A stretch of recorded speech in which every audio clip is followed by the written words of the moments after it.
হযরত ওবাদাহ ইবনে সামেত রাযিয়াল্লাহু তাআলা আনহু, যিনি বদরের যুদ্ধে শরীক ছিলেন এবং আকাবা রাতের জনৈক প্রতিনিধি ছিলেন।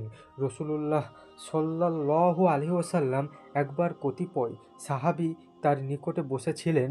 এমন সময় তিনি বললেন, আমার নিকট তোমরা আমার নিকট এই বিষয়ে বায়াত গ্রহণ করো যে তোমরা কোনো কিছুকে আল্লাহর সাথে শরীক করবে না, চুরি করবে না, জেনা করবে না, তোমাদের সন্তানদেরকে হত্যা করবে না, কাউকে মিথ্যে অপবাদ দিবে না এবং কোনো ন্যায় কাজে আমার অবাধ্য হবে না।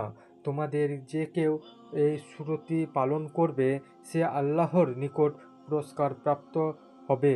আর যে কেউ এই বিষয়গুলোর কোনো একটি করে এবং দুনিয়ায় তার সাজাপ্রাপ্ত হয়, তার জন্য একটি কাফফারা হয়ে যাবে।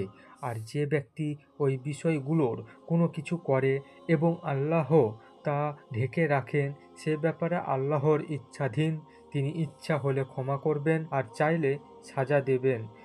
তখন আমরা সাহাবারা ওই শর্তে তার নিকট বায়াত করলাম।